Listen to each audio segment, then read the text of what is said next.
Un día del otoño del año pasado visité a mi amigo, el señor Sherlock Holmes, y lo encontré en una profunda conversación con un caballero anciano, corpulento y de rostro pálido, con un cabello rojo intenso. Con una disculpa por mi intromisión, estaba a punto de retirarme cuando Holmes me arrastró bruscamente a la habitación y cerró la puerta tras de sí.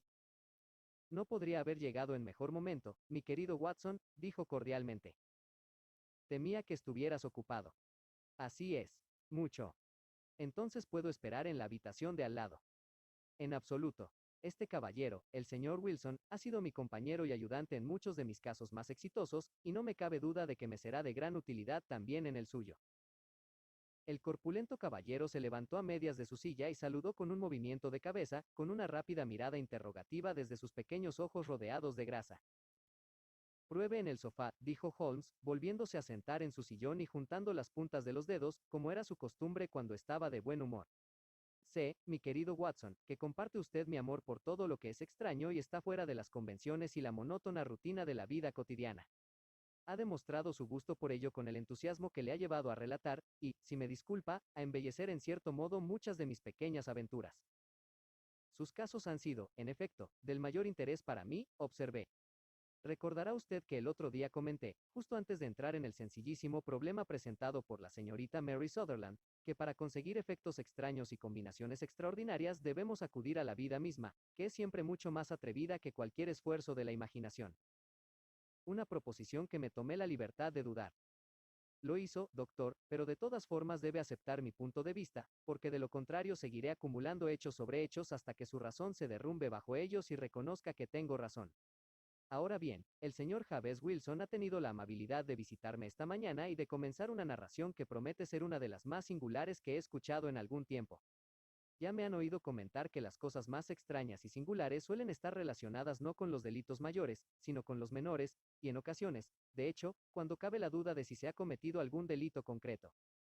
Por lo que he oído, me es imposible decir si el presente caso es un caso de crimen o no, pero el curso de los acontecimientos es ciertamente uno de los más singulares que he escuchado.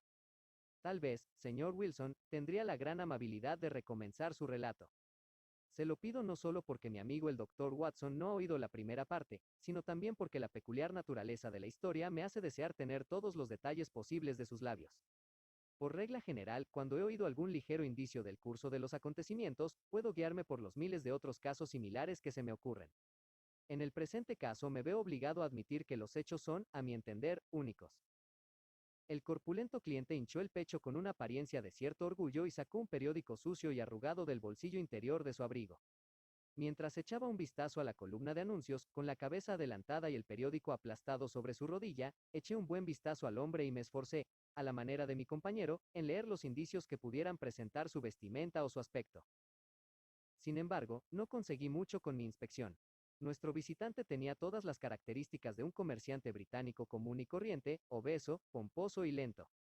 Llevaba unos pantalones grises a cuadros de pastor bastante holgados, un abrigo negro no demasiado limpio, desabrochado por delante, y un chaleco gris con una pesada cadena de latón de Albert y un trozo de metal cuadrado que colgaba como adorno. Un sombrero de copa deshilachado y un abrigo marrón desteñido con el cuello de terciopelo arrugado yacían sobre una silla a su lado. En conjunto, mire lo que mire, no había nada destacable en aquel hombre, salvo su cabeza de color rojo intenso y la expresión de extrema contrariedad y descontento de sus facciones.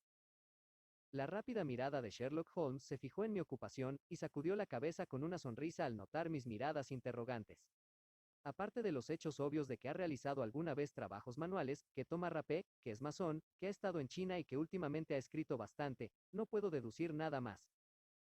El señor Jabez Wilson se incorporó en su silla, con el dedo índice sobre el papel, pero con los ojos puestos en mi acompañante.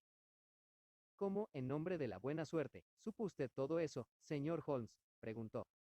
¿Cómo sabía usted, por ejemplo, que yo realizaba trabajos manuales? Es tan cierto como el Evangelio, pues comencé como carpintero de barcos. Sus manos, mi querido señor. Su mano derecha es bastante más grande que la izquierda. Has trabajado con ella, y los músculos están más desarrollados. Bueno, el rapé, entonces, ¿y la masonería?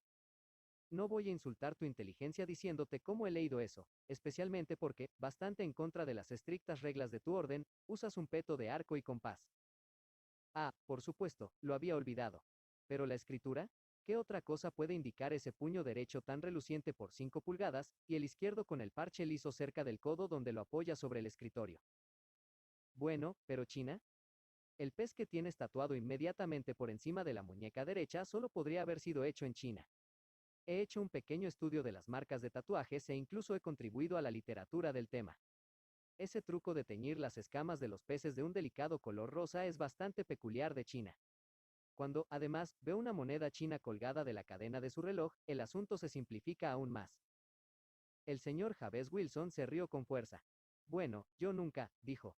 Al principio pensé que había hecho usted algo ingenioso, pero veo que, después de todo, no había nada en ello. Empiezo a pensar, Watson, dijo Holmes, que me equivoco al explicarlo. Omne ignotum pro magnifico, ya sabe, y mi pobre y pequeña reputación, tal como es, naufragará si soy tan sincero. ¿No puede encontrar el anuncio, señor Wilson? Sí, lo tengo ya, contestó con su grueso dedo rojo plantado a mitad de la columna. Aquí está, esto es lo que empezó todo. Léalo usted mismo, señor. Le quité el papel y leí lo siguiente. A la Liga de los Pelirrojos. A causa del legado del difunto Ezequiah Hopkins, de Lebanon, Pensilvania, Estados Unidos, hay ahora otra vacante abierta que da derecho a un miembro de la Liga a un salario de 4 libras a la semana por servicios puramente simbólicos. Todos los hombres pelirrojos sanos de cuerpo y mente y mayores de 21 años son elegibles. Solicite en persona el lunes, a las 11, a Duncan Ross, en las oficinas de la Liga, 7 Pope's Court, Fleet Street. ¿Qué diablo significa esto? Exclamé después de haber leído 2 veces el extraordinario anuncio. Holmes se rió y se retorció en su silla, como era su costumbre cuando estaba de buen humor. Es un poco fuera de lo común, ¿no es así?, dijo. Y ahora, señor Wilson, láncese y cuéntenos todo sobre usted, su casa y el efecto que este anuncio ha tenido en su fortuna. Anote primero, doctor, el periódico y la fecha. Es el Morning Chronicle del 27 de abril de 1890. Hace apenas 2 meses. Muy bien. Ahora, señor Wilson.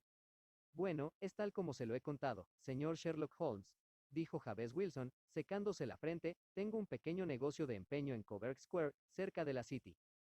No es un negocio muy grande, y en los últimos años no ha hecho más que permitirme vivir. Antes podía mantener a 2 ayudantes, pero ahora solo mantengo a uno, y no tendría trabajo para pagarle si no estuviera dispuesto a venir por medio sueldo para aprender el negocio. ¿Cómo se llama este joven tan servicial?, preguntó Sherlock Holmes.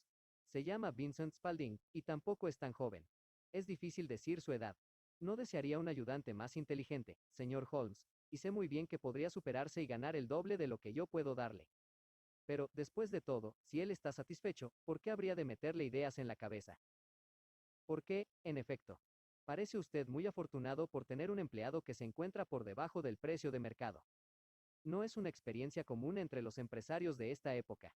No sé si su asistente no es tan notable como su anuncio. Oh, también tiene sus defectos, dijo el señor Wilson. Nunca fue un tipo tan bueno para la fotografía. Se pone a disparar con una cámara cuando debería estar trabajando en su mente, y luego se sumerge en el sótano como un conejo en su madriguera para revelar sus fotos. Ese es su principal defecto, pero en general es un buen trabajador. No hay ningún vicio en él. Supongo que sigue con usted. Sí, señor. Él y una chica de 14 años, que hace un poco de cocina sencilla y mantiene el lugar limpio. Eso es todo lo que tengo en la casa, pues soy viudo y nunca tuve familia. Vivimos muy tranquilos, señor, los 3. Y mantenemos un techo sobre nuestras cabezas y pagamos nuestras deudas, si no hacemos nada más. Lo primero que nos molestó fue ese anuncio. Spalding vino a la oficina justo este día 8 semanas, con este mismo papel en la mano, y dice, le pido a Dios, señor Wilson, que yo fuera pelirrojo. ¿Por qué eso?, le pregunté. Porque, dice él, aquí hay otro puesto vacante en la Liga de los Pelirrojos. El valor de la vacante es una pequeña fortuna para el hombre que la obtenga, y tengo entendido que hay más vacantes que hombres, de modo que los administradores no saben qué hacer con el dinero. Si mi pelo cambiara de color, aquí hay una bonita cuna lista para que entre en ella. ¿Por qué? ¿Qué es, entonces?, pregunté.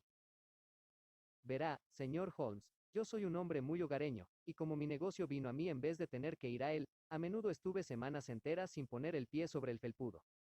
Por eso no me enteraba mucho de lo que ocurría fuera, y siempre me alegraba un poco con las noticias. ¿Nunca has oído hablar de la Liga de los Pelirrojos?, le preguntó con los ojos abiertos. Nunca.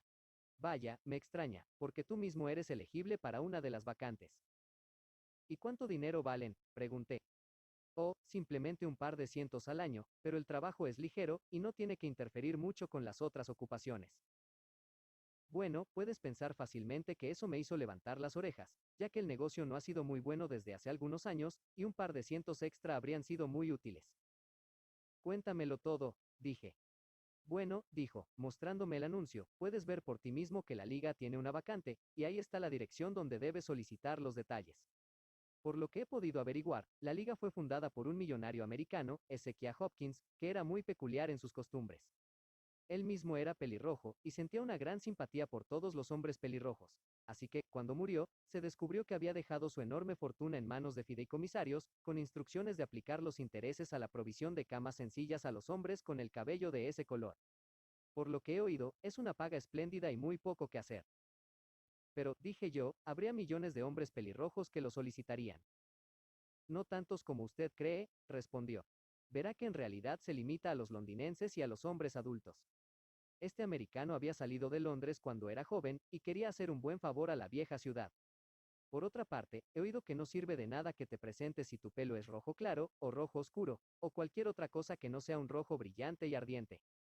Ahora bien, si le interesara solicitarlo, señor Wilson, entraría sin más, pero tal vez no valga la pena que se quite de en medio por unos cuantos cientos de libras. Ahora bien, es un hecho, señores, como pueden ver por sí mismos, que mi pelo es de un tinte muy abundante y lleno, de modo que me pareció que si debía competir en el asunto tenía tan buena oportunidad como cualquier hombre que hubiera conocido. Vincent Spalding parecía saber tanto sobre el tema que pensé que podría ser útil, así que le ordené que levantara las persianas por ese día y que viniera enseguida conmigo.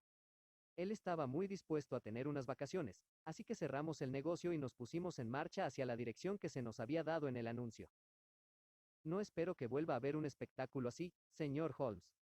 Desde el norte, el sur, el este y el oeste, todos los hombres que tenían un matiz de rojo en el pelo habían acudido a la ciudad para responder al anuncio. Fleet Street estaba atestada de gente pelirroja, y Pope's Court parecía la carretilla naranja de un costero. No hubiera creído que hubiera tantos en todo el país como los que reunió aquel único anuncio. Los había de todos los colores: paja, limón, naranja, ladrillo, hígado, arcilla. Pero, como dijo Spalding, no había muchos que tuvieran el verdadero y vivo color de las llamas. Cuando vi la cantidad de personas que esperaban, me habría dado por vencido, pero Spalding no quiso ni oír hablar de ello. No puedo imaginar cómo lo hizo, pero empujó y tiró y golpeó hasta que me hizo pasar entre la multitud y llegar a los escalones que conducían a la oficina. Había un doble flujo en la escalera, algunos subiendo con esperanza y otros volviendo abatidos, pero nos metimos como pudimos y pronto nos encontramos en la oficina. Su experiencia ha sido de lo más entretenida, comentó Holmes mientras su cliente hacía una pausa y refrescaba su memoria con un enorme pellizco de rapé. Le ruego que continúe con su interesante declaración. En el despacho no había nada más que un par de sillas de madera y una mesa de trato, detrás de la cual se sentaba un hombrecillo con la cabeza aún más roja que la mía. Decía unas palabras a cada candidato a medida que se acercaba, y luego siempre se las arreglaba para encontrar algún defecto en ellos que los descalificara. Después de todo, conseguir una vacante no parecía ser un asunto tan fácil. Sin embargo, cuando llegó nuestro turno, el hombrecillo se mostró mucho más favorable a mí que a cualquiera de los otros, y cerró la puerta cuando entramos, para poder hablar con nosotros en privado. Este es el señor Jabez Wilson, dijo mi asistente, y está dispuesto a ocupar una vacante en la liga. Y es admirablemente adecuado para ello, respondió el otro. Tiene todos los requisitos. No recuerdo haber visto algo tan bueno.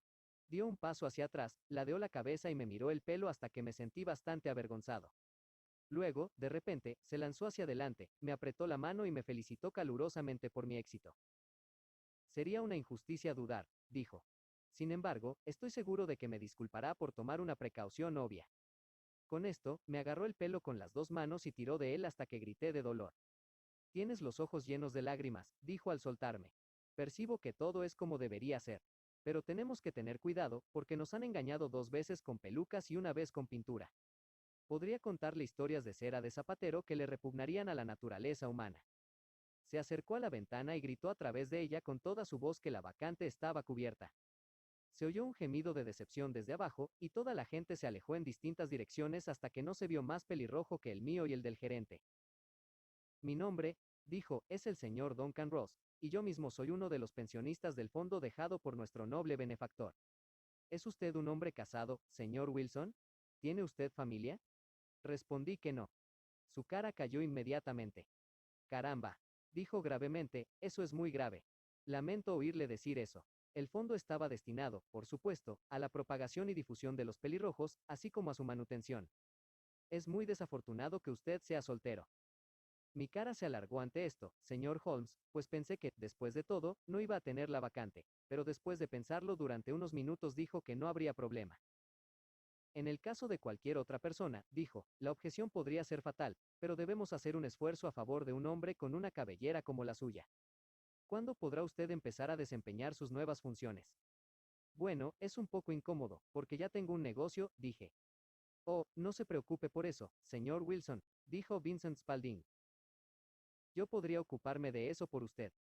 ¿Cuál sería el horario? Pregunté. De 10 a 2.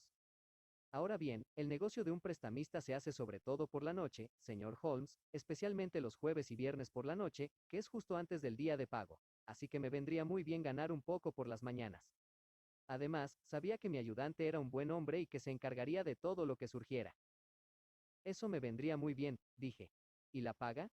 Son 4 libras a la semana. ¿Y el trabajo? Es puramente testimonial. ¿A qué llamas puramente testimonial? Bueno, tienes que estar en la oficina, o al menos en el edificio, todo el tiempo. Si te vas, pierdes tu puesto para siempre. El testamento es muy claro en ese punto. No cumples con las condiciones y te mueves de la oficina durante ese tiempo. Son solo 4 horas al día, y no se me ocurriría irme, dije. No hay excusa que valga, dijo el señor Duncan Ross, ni enfermedad, ni negocios, ni nada. Debes quedarte allí, o perderás tu billete. ¿Y el trabajo? Es copiar la Enciclopedia Británica. Hay un primer volumen en esa imprenta. Debes conseguir tu propia tinta, bolígrafos y papel secante, pero nosotros te proporcionamos esta mesa y esta silla. ¿Estará listo mañana? Por supuesto, respondí. Entonces, adiós, señor Jabez Wilson, y permítame felicitarle una vez más por el importante puesto que ha tenido la suerte de conseguir. Me hizo una reverencia para que saliera de la habitación y me fui a casa con mi ayudante, casi sin saber qué decir o hacer, estaba tan satisfecho de mi propia suerte.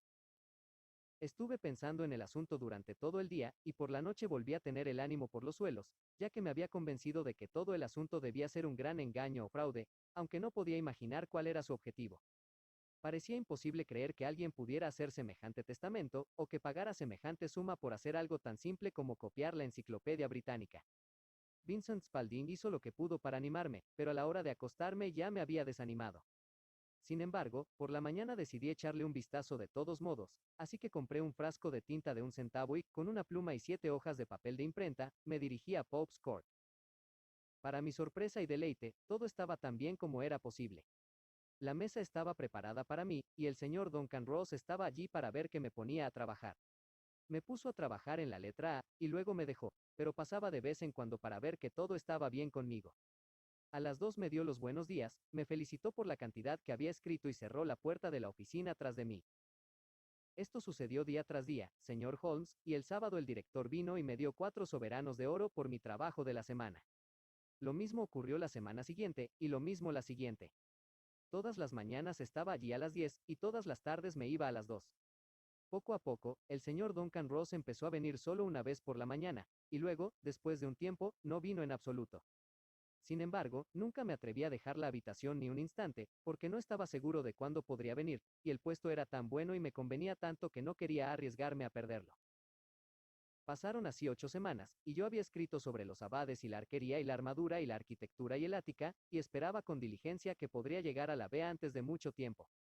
Me costó algo en papel de imprenta, y casi había llenado una estantería con mis escritos. Y de repente todo el asunto llegó a su fin. ¿Terminó? Sí, señor. Y no más tarde de esta mañana. Fui a mi trabajo como de costumbre a las 10, pero la puerta estaba cerrada con llave, con un pequeño cuadrado de cartón clavado en el centro del panel con una tachuela. Aquí está, y puede leerlo usted mismo. Levantó un trozo de cartón blanco del tamaño de una hoja de papel. Decía así: La Liga de los Pelirrojos se disuelve. 9 de octubre de 1890. Sherlock Holmes y yo examinamos este anuncio y el rostro compungido que había detrás, hasta que el lado cómico del asunto superó por completo cualquier otra consideración y ambos estallamos en una carcajada. No veo que haya nada muy divertido, gritó nuestro cliente, sonrojado hasta las raíces de su flamante cabeza. Si no puedes hacer nada mejor que reírte de mí, puedo ir a otra parte. No, no, gritó Holmes, empujándolo de nuevo a la silla de la que se había levantado a medias. No me perdería su caso por nada del mundo. Es muy refrescante y poco habitual. Pero hay, si me permite decirlo, algo un poco raro en él. ¿Qué hizo cuando encontró la tarjeta en la puerta? Me quedé perplejo, señor. No sabía qué hacer. Luego llamé a las oficinas de alrededor, pero ninguna parecía saber nada al respecto. Finalmente, me dirigí al propietario, que es un contable que vive en la planta baja, y le pregunté si podía decirme qué había sido de la Liga de los Pelirrojos. Me dijo que nunca había oído hablar de ese organismo. Luego le pregunté quién era el señor Duncan Ross. Me contestó que ese nombre era nuevo para él. Bueno, dije, el caballero del número 4. ¿Qué? El pelirrojo. Sí. Oh, dijo él, su nombre era William Morris. Era un abogado y estaba usando mi habitación como un alojamiento temporal hasta que su nuevo local estuviera listo.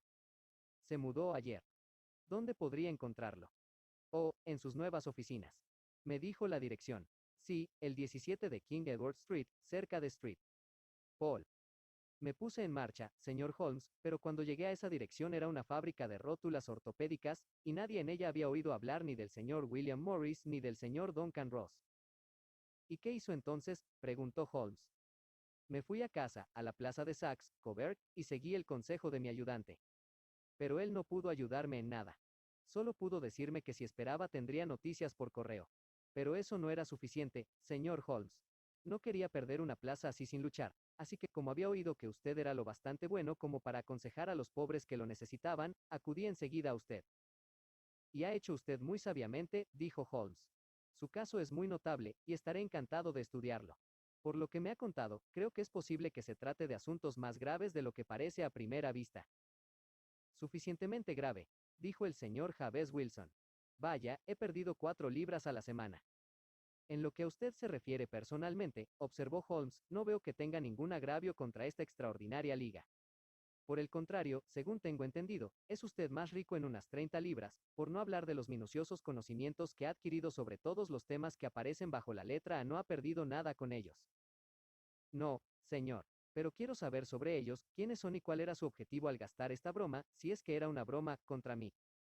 Fue una broma bastante cara para ellos, pues les costó 2 y 30 libras. Intentaremos aclarar estos puntos para usted. Y, primero, una o dos preguntas, señor Wilson. Este ayudante suyo que le llamó la atención por primera vez sobre el anuncio, ¿cuánto tiempo llevaba con usted? Alrededor de un mes entonces. ¿Cómo llegó? En respuesta a un anuncio. ¿Fue el único solicitante? No, tuve una docena. ¿Por qué lo eligió? Porque era hábil y era barato. A mitad de sueldo, de hecho. Sí. ¿Cómo es este Vincent Spalding? Pequeño, de complexión robusta, muy rápido en sus formas, sin pelo en la cara, aunque no le faltan 30 años. Tiene una mancha blanca de ácido en la frente. Holmes se sentó en su silla con gran excitación. Ya me lo imaginaba, dijo. ¿Ha observado que tiene las orejas perforadas para hacer pendientes? Sí, señor. Me dijo que un gitano se lo había hecho cuando era un muchacho. Dijo Holmes, hundiéndose en sus pensamientos. ¿Todavía está con usted? Oh, sí, señor. Acabo de dejarlo. ¿Y se han atendido sus asuntos en su ausencia? Nada de lo que quejarse, señor. Nunca hay mucho que hacer por la mañana. Eso es todo, señor Wilson. Estaré encantado de darle una opinión sobre el tema en el transcurso de un día o dos. Hoy es sábado, y espero que el lunes podamos llegar a una conclusión. Bien, Watson, dijo Holmes cuando nuestro visitante se hubo marchado, ¿qué opina de todo esto? No entiendo nada, respondí con franqueza. Es un asunto de lo más misterioso. Por regla general, dijo Holmes, cuanto más extraña es una cosa, menos misteriosa resulta. Son los crímenes comunes y sin rasgos los que resultan realmente desconcertantes, del mismo modo que un rostro común es el más difícil de identificar. Pero debo ser rápido en este asunto. ¿Qué vas a hacer, entonces? Pregunté. Fumar, respondió. Es un problema de 3 pipas, y le ruego que no me hable durante 50 minutos. Se acurrucó en su silla, con sus delgadas rodillas recogidas hasta su nariz de halcón, y allí se sentó con los ojos cerrados y su pipa de arcilla negra sobresaliendo como el pico de un extraño pájaro. Yo había llegado a la conclusión de que se había quedado dormido y, de hecho, yo mismo estaba cabeceando, cuando de repente se levantó de la silla con el gesto de un hombre que ha tomado una decisión y dejó la pipa sobre la repisa de la chimenea. Sarasate actúa esta tarde en el Street. James's Hall, comentó. ¿Qué le parece, Watson? ¿Podrían tus pacientes prescindir de ti durante unas horas? No tengo nada que hacer hoy. Mi consulta nunca es muy absorbente. Entonces póngase el sombrero y venga. Voy a pasar primero por la ciudad y podemos almorzar por el camino. Observo que hay mucha música alemana en el programa, que es más de mi gusto que la italiana o la francesa. Es introspectiva, y yo quiero introspección. Acompáñame. Viajamos en el metro hasta Aldersgate, y un corto paseo nos llevó a Saks, Coburg Square, el escenario de la singular historia que habíamos escuchado por la mañana. Era un lugar pequeño y cutre, en el que 4 líneas de casas de ladrillo de 2 pisos daban a un pequeño recinto enrejado, donde un césped de hierba y unos pocos arbustos de laurel descolorido luchaban contra una atmósfera cargada de humo y poco agradable. 3 bolas doradas y un tablero marrón con Jabez Wilson, en letras blancas, sobre una casa de la esquina, anunciaban el lugar donde nuestro pelirrojo cliente llevaba a cabo su negocio. Sherlock Holmes se detuvo frente a ella con la cabeza a un lado y lo miró todo, con los ojos brillando entre los párpados fruncidos. Luego caminó lentamente calle arriba, y luego bajó de nuevo hasta la esquina, mirando todavía con agudeza las casas. Finalmente, regresó a la casa de empeño y, tras golpear enérgicamente el pavimento con su bastón 2 o 3 veces, se acercó a la puerta y llamó. Al instante le abrió un joven de aspecto brillante y bien afeitado, que le pidió que pasara.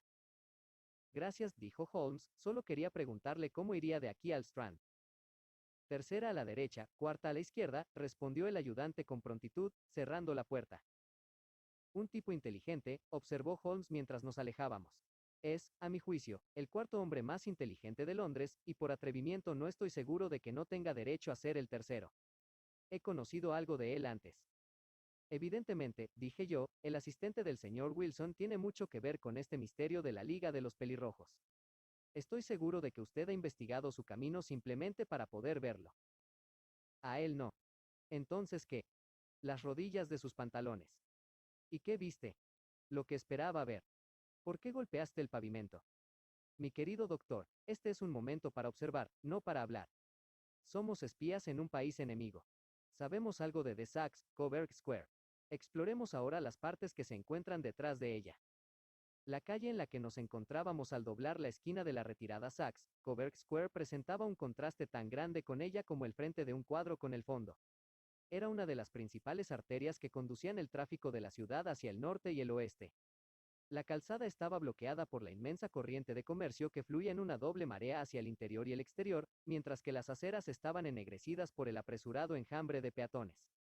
Resultaba difícil darse cuenta, al contemplar la hilera de tiendas elegantes y locales comerciales majestuosos, de que realmente colindaban al otro lado con la plaza descolorida y estancada que acabábamos de abandonar. A ver, dijo Holmes, parándose en la esquina y mirando a lo largo de la línea, me gustaría recordar el orden de las casas aquí. Es una de mis aficiones tener un conocimiento exacto de Londres. Ahí están Mortimer, el estanco, la pequeña tienda de periódicos, la sucursal de Coburg de la City and Suburban Bank, el restaurante vegetariano y el depósito de carros de MC, Farlane. Eso nos lleva a la otra manzana. Y ahora, doctor, hemos hecho nuestro trabajo, así que es hora de jugar. Un sándwich y una taza de café, y luego a la tierra del violín, donde todo es dulzura, delicadeza y armonía, y no hay clientes pelirrojos que nos molesten con sus enigmas. Mi amigo era un músico entusiasta, siendo él mismo no solo un intérprete muy capaz, sino un compositor de mérito no ordinario. Toda la tarde estuvo sentado en el patio de butacas envuelto en la más perfecta felicidad, agitando suavemente sus largos y delgados dedos al compás de la música, mientras su rostro suavemente sonriente y sus ojos lánguidos y soñadores eran tan distintos a los de Holmes el sabueso, Holmes el implacable, agudo y presto agente del crimen, como era posible concebir. En su singular carácter se imponía alternativamente la doble naturaleza, y su extrema exactitud y astucia representaban, como he pensado a menudo, la reacción contra el talante poético y contemplativo que a veces predominaba en él. Los vaivenes de su naturaleza le llevaban de la languidez más absoluta a una energía devoradora, y como yo sabía muy bien, nunca era tan verdaderamente formidable como cuando, durante días y días, había estado descansando en su sillón entre sus improvisaciones y sus ediciones en letra negra.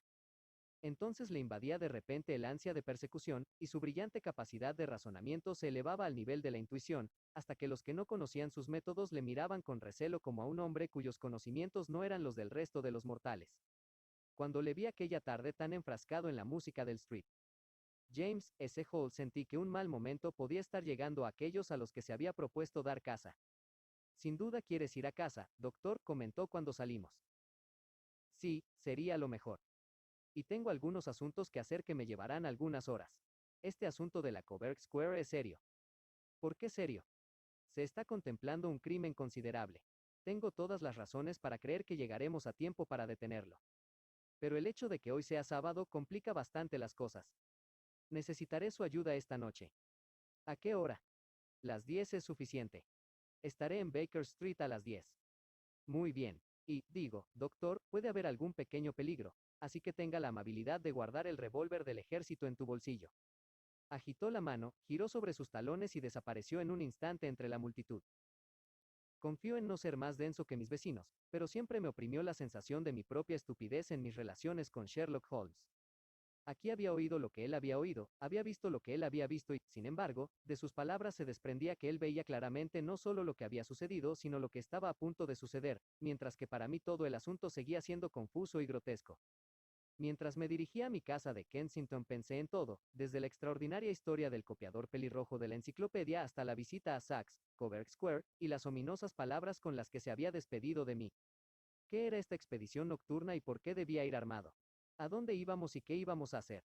Holmes me había dado la pista de que el ayudante del prestamista, de rostro suave, era un hombre formidable, un hombre que podría jugar un juego profundo. Intenté descifrarlo, pero abandoné el asunto con desesperación y lo dejé de lado hasta que la noche nos diera una explicación. Eran las 9:15 cuando salí de casa y me dirigí al otro lado del parque y, a través de Oxford Street, a Baker Street. Dos hombres estaban en la puerta, y cuando entré en el pasillo oí el sonido de voces procedentes de arriba. Al entrar en su habitación, encontré a Holmes en una animada conversación con dos hombres, uno de los cuales reconocí como Peter Jones, el agente oficial de la policía, mientras que el otro era un hombre largo, delgado y de rostro triste, con un sombrero muy brillante y un abrigo de aspecto muy respetable. Ja, nuestro grupo está completo, dijo Holmes, abotonando su chaquetón y cogiendo su pesada fusta de caza del perchero. Watson, creo que conoce al señor Jones, de Scotland Yard. Permítame presentarle al señor Merriweather, que será nuestro compañero en la aventura de esta noche. Volvemos a cazar en pareja, doctor, ya ve, dijo Jones a su manera consecuente. Nuestro amigo es un hombre maravilloso para iniciar una persecución. Todo lo que quiere es un perro viejo que lo ayude a correr. Espero que un ganso salvaje no resulte ser el fin de nuestra persecución, observó sombríamente el señor Merriweather. Puede confiar bastante en el señor Holmes, señor, dijo el agente de policía con altivez. Tiene sus propios métodos, que son, si no le importa que se lo diga, un poco demasiado teóricos y fantásticos, pero tiene madera de detective. No es demasiado decir que una o dos veces, como en el asunto del asesinato de Solto y el tesoro de Agra, ha estado más cerca de acertar que la fuerza oficial. Oh, si usted lo dice, señor Jones, está bien, dijo el forastero con deferencia. Aún así, confieso que echo de menos jugar al Robert. Es la primera noche de sábado desde hace 7 y 20 años que no tengo mi partida de Robert. Creo que descubrirá, dijo Sherlock Holmes, que esta noche jugará por una apuesta más alta de lo que ha hecho hasta ahora, y que la jugada será más emocionante. Para usted, señor Merriweather, la apuesta será de unas 30.000 libras esterlinas. Y para usted, Jones, será el hombre sobre el que desee poner sus manos. John Clay, el asesino, ladrón, desmenuzador y falsificador. Es un hombre joven, señor Merriweather, pero está a la cabeza de su profesión, y preferiría tener mis esposas sobre él que sobre cualquier criminal en Londres. El joven John Clay es un hombre extraordinario. Su abuelo fue un duque real, y él mismo ha estado en Eton y Oxford. Su cerebro es tan astuto como sus dedos, y aunque encontramos señales de él a cada paso, nunca sabemos dónde encontrarlo. En una semana asalta una casa en Escocia y a la siguiente recauda dinero para construir un orfanato en Cornualles. Hace años que le sigo la pista y nunca lo he visto. Espero tener el placer de presentarle esta noche. Yo también he tenido una o dos pequeñas visitas con el señor John Clay, y estoy de acuerdo con usted en que está a la cabeza de su profesión. Son más de las 10, sin embargo, y es hora de que empecemos. Si ustedes dos toman el primer coche, Watson y yo iremos en el segundo. Sherlock Holmes no se mostró muy comunicativo durante el largo trayecto y se recostó en el taxi tarareando las melodías que había escuchado por la tarde. Atravesamos un interminable laberinto de calles iluminadas con gas hasta que salimos a la calle Farrington. Ya estamos cerca, comentó mi amigo. Este tipo, Merriweather, es director de un banco y está personalmente interesado en el asunto. He pensado que es mejor que Jones esté también con nosotros. No es un mal tipo, aunque es un absoluto imbécil en su profesión. Tiene una virtud positiva. Es tan valiente como un bulldog y tan tenaz como una langosta si pone sus garras sobre alguien. Aquí estamos, y nos están esperando. Habíamos llegado a la misma calle atestada de gente en la que nos habíamos encontrado por la mañana. Nuestros taxis se despidieron y, siguiendo las indicaciones del señor Merriweather, pasamos por un estrecho pasillo y por una puerta lateral que él nos abrió. Dentro había un pequeño pasillo que terminaba en una enorme puerta de hierro. Esta también se abrió y conducía a un tramo de escalones de piedra sinuosos que terminaban en otra formidable puerta. El señor Merriweather se detuvo para encender una linterna, y luego nos condujo por un pasillo oscuro y con olor a tierra, y así, después de abrir una tercera puerta, a una enorme bóveda o bodega, que estaba apilada por todas partes con cajas y cajones macizos. No es muy accesible desde lo alto, observó Holmes mientras levantaba la linterna y miraba a su alrededor. Tampoco desde abajo, dijo el señor Merriweather, golpeando con su bastón las banderas que cubrían el suelo. Caramba, suena muy hueco, observó, levantando la vista con sorpresa. De verdad que debo pedirle que se calle un poco más, dijo Holmes con severidad. Ya ha puesto usted en peligro todo el éxito de nuestra expedición. ¿Podría tener la bondad de sentarse en una de esas cajas y no interferir? El solemne señor Merriweather se encaramó a un cajón, con una expresión muy dolida en el rostro, mientras Holmes se arrodillaba en el suelo y, con la linterna y una lente de aumento, comenzaba a examinar minuciosamente las grietas entre las piedras. Unos pocos segundos bastaron para satisfacerlo, pues se puso de pie de nuevo y guardó la lupa en el bolsillo. Tenemos por lo menos una hora por delante, comentó, pues difícilmente podrán dar algún paso hasta que el buen prestamista esté a salvo en la cama. Entonces no perderán ni un minuto, pues cuanto antes hagan su trabajo, más tiempo tendrán para escapar. Nos encontramos en este momento, doctor, como sin duda habrá adivinado, en el sótano de la sucursal de la City de uno de los principales bancos de Londres. El señor Merriweather es el presidente de los directores, y le explicará que hay razones para que los criminales más audaces de Londres tengan un interés considerable en esta bodega en estos momentos. Es nuestro oro francés, susurró el director. Hemos recibido varios avisos de que podrían atentar contra él. ¿Su oro francés? Sí, hace unos meses tuvimos ocasión de reforzar nuestros recursos y pedimos prestados para ello 30.000 napoleones al Banco de Francia.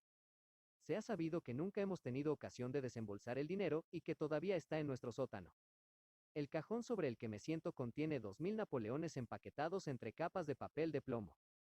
Nuestra reserva de lingotes es mucho mayor en la actualidad de lo que se suele guardar en una sola sucursal, y los directores han tenido recelos al respecto. Que estaban muy bien justificados, observó Holmes. Y ahora es el momento de organizar nuestros pequeños planes. Espero que dentro de una hora los asuntos lleguen a un punto crítico. Mientras tanto, señor Merriweather, debemos poner la cortina sobre esa oscura lámpara. ¿Y sentarse en la oscuridad? Me temo que sí. Había traído una baraja de cartas en el bolsillo, y pensé que como éramos un grupo de 4 personas, podría tener su partida después de todo. Pero veo que los preparativos del enemigo han llegado tan lejos que no podemos arriesgarnos a tener una luz. Y, en primer lugar, debemos elegir nuestras posiciones. Estos son hombres atrevidos, y aunque los tomaremos en desventaja, pueden hacernos algún daño si no tenemos cuidado. Yo me colocaré detrás de esta caja, y vosotros os ocultaréis detrás de aquellas. Entonces, cuando les dé una luz, acérquense rápidamente. Si disparan, Watson, no tengas reparos en abatirlos. Coloqué mi revólver, armado, en la parte superior de la caja de madera detrás de la cual me agaché. Holmes tiró la cortinilla por la parte delantera de su farol y nos dejó en la más absoluta oscuridad, una oscuridad tan absoluta como nunca antes había experimentado. El olor a metal caliente seguía asegurándonos que la luz seguía allí, lista para encenderse de un momento a otro. Para mí, con los nervios a flor de piel, había algo desalentador en la repentina oscuridad y en el aire frío y húmedo de la bóveda. Solo tienen una salida, susurró Holmes. Es volver a través de la casa a la plaza de Saxe-Coburg. Espero que haya hecho lo que le pedí, Jones. Tengo un inspector y 2 oficiales esperando en la puerta principal. Entonces hemos detenido todos los agujeros. Y ahora debemos guardar silencio y esperar. ¿Qué tiempo pareció? Si comparamos las notas que tomé después, no fue más que 1 hora y cuarto, pero me pareció que la noche casi se había ido y que el amanecer estaba llegando. Mis extremidades estaban cansadas y agarrotadas, pues temía cambiar de posición. Sin embargo, mis nervios estaban en el más alto grado de tensión, y mi oído era tan agudo que no solo podía oír la suave respiración de mis compañeros, sino que podía distinguir la inspiración más profunda y pesada del voluminoso Jones de la fina y suspirante nota del director del banco. Desde mi posición podía mirar por encima del maletín en dirección al suelo. De repente, mis ojos captaron el destello de una luz. Al principio no era más que una chispa escabrosa sobre el pavimento de piedra. Luego se alargó hasta convertirse en una línea amarilla, y entonces, sin ninguna advertencia ni sonido, pareció abrirse un corte y apareció una mano blanca, casi femenina, que palpó en el centro de la pequeña zona de luz. Durante un minuto o más, la mano, con sus dedos retorcidos, sobresalió del suelo. Luego se retiró tan súbitamente como había aparecido, y todo volvió a estar oscuro, salvo la única chispa escurridiza que marcaba un resquicio entre las piedras. Su desaparición, sin embargo, fue momentánea.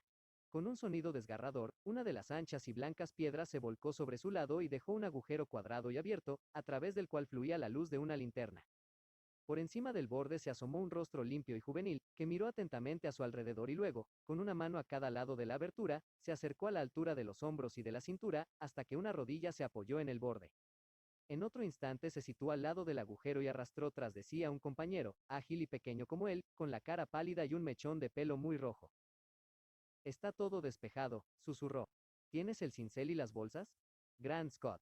Salta, Archie, salta, y me lanzaré a por él. Sherlock Holmes salió disparado y agarró al intruso por el cuello. El otro se zambulló en el agujero y oyó el sonido de la tela rasgada cuando Jones se aferró a sus faldas. La luz brilló sobre el cañón de un revólver, pero la fusta de caza de Holmes cayó sobre la muñeca del hombre y la pistola tintineó sobre el suelo de piedra. Es inútil, John Clay, dijo Holmes con suavidad. No tienes ninguna posibilidad. Ya veo, respondió el otro con la mayor frialdad. Me imagino que mi amigo está bien, aunque veo que tú le has cogido el tranquillo. Hay 3 hombres esperándole en la puerta, dijo Holmes. Ah, sí, parece que ha hecho usted la faena de forma muy completa. Debo felicitarle. Y yo a usted, respondió Holmes. Tu idea del pelirrojo fue muy novedosa y efectiva. Volverás a ver a tu amigo pronto, dijo Jones. Es más hábil que yo para bajar por los agujeros. Aguanta mientras ajusto las esposas. Le ruego que no me toque con sus sucias manos, comentó nuestro prisionero mientras las esposas sonaban en sus muñecas. Tal vez no sepas que tengo sangre real en mis venas. Tenga también la bondad, cuando se dirija a mí, de decir siempre, señor, y por favor. Muy bien, dijo Jones con una mirada y una risita. Bien, podría, por favor, señor, marchar arriba, donde podemos conseguir un taxi para llevar a Su Alteza a la estación de policía. Así está mejor, dijo John Clay con serenidad. Hizo una amplia reverencia a los 3 y se alejó tranquilamente bajo la custodia del detective. Realmente, señor Holmes, dijo el señor Merriweather mientras lo seguíamos desde el sótano, no sé cómo el banco puede agradecerle o recompensarle. No hay duda de que ha detectado y derrotado de la manera más completa uno de los intentos más decididos de robo de bancos que han pasado por mi experiencia. Tenía 1 o 2 pequeñas cuentas que saldar con el señor John Clay, dijo Holmes. He tenido un pequeño gasto por este asunto, que espero que el banco me reembolse, pero más allá de eso me veo ampliamente recompensado por haber tenido una experiencia que en muchos aspectos es única, y por haber escuchado la muy notable narración de la Liga de los Pelirrojos. Verá, Watson, explicó en las primeras horas de la mañana, mientras nos sentábamos a tomar un vaso de whisky con soda en Baker Street, era perfectamente obvio desde el principio que el único objeto posible de este negocio más bien fantástico de la publicidad de la Liga, y de la copia de la enciclopedia, debía ser sacar a este no demasiado brillante prestamista durante un número de horas cada día. Era una forma curiosa de hacerlo, pero, en realidad, sería difícil sugerir una mejor. El método fue sin duda sugerido a la ingeniosa mente de Clay por el color del pelo de su cómplice. Las 4 libras semanales eran un señuelo que debía atraerlo, y que era para ellos, que jugaban por miles. Pusieron el anuncio, uno de los bribones tenía la oficina temporal, el otro incitaba al hombre a solicitarla, y juntos se las arreglaban para asegurar su ausencia todas las mañanas de la semana. Desde que me enteré de que el ayudante había venido por medio sueldo, me pareció obvio que tenía algún motivo de peso para asegurarse la situación. Pero ¿cómo pudo adivinar cuál era el motivo? Si hubiera habido mujeres en la casa, habría sospechado una mera intriga ordinaria. Sin embargo, eso estaba fuera de lugar. El negocio del hombre era pequeño, y no había nada en su casa que pudiera justificar unos preparativos tan elaborados y un gasto tan grande como el que tenían. Por lo tanto, debía ser algo fuera de la casa. ¿Qué podría ser? Pensé en la afición del ayudante a la fotografía y en su truco de desaparecer en el sótano. El sótano. Ahí estaba el final de esta enrevesada pista. Entonces hice averiguaciones sobre este misterioso ayudante y descubrí que tenía que lidiar con uno de los criminales más geniales y atrevidos de Londres. Estaba haciendo algo en el sótano, algo que le llevaba muchas horas al día durante meses. ¿Qué podía hacer, una vez más? No se me ocurría nada, salvo que estaba haciendo un túnel hacia algún otro edificio. Hasta aquí había llegado cuando fuimos a visitar el lugar de la acción. Te sorprendí golpeando el pavimento con mi bastón. Estaba averiguando si el sótano se extendía por delante o por detrás. No estaba delante. Entonces toqué el timbre y como esperaba, el ayudante respondió. Habíamos tenido algunas escaramuzas, pero nunca nos habíamos visto antes. Apenas le miré a la cara. Sus rodillas eran lo que deseaba ver. Usted mismo habrá observado lo gastadas, arrugadas y manchadas que estaban. Hablaban de aquellas horas de excavación. Lo único que faltaba era saber para qué escarbaban. Doblé la esquina, vi que el City and Suburban Bank colindaba con los locales de nuestro amigo, y sentí que había resuelto mi problema. Cuando volviste a casa después del concierto, llamé a Scotland Yard y al presidente de los directores del banco, con el resultado que has visto. ¿Y cómo pudiste saber que harían su intento esta noche? Pregunté. Bueno, cuando cerraron sus oficinas de la liga fue una señal de que ya no les importaba la presencia del señor Jabez Wilson, es decir, que habían completado su túnel. Pero era esencial que lo utilizaran pronto, ya que podría ser descubierto, o los lingotes podrían ser retirados. El sábado les convendría más que cualquier otro día, ya que les daría 2 días para escapar. Por todas estas razones esperaba que vinieran esta noche. Lo has razonado muy bien, exclamé con admiración sincera. Es una cadena tan larga y, sin embargo, cada eslabón suena a verdad. Me ha salvado del aburrimiento, respondió, bostezando. Ay, ya siento que se acerca a mí. Mi vida se ha convertido en un largo esfuerzo por escapar de los lugares comunes de la existencia. Estos pequeños problemas me ayudan a hacerlo. Y usted es un benefactor de la humanidad, dije. Se encogió de hombros. Bueno, tal vez, después de todo, sirva de algo, comentó. L, Ome C, ES Terrien, L, Oyup C, ES Taut, como escribió Gustave Flaubert a George Sand.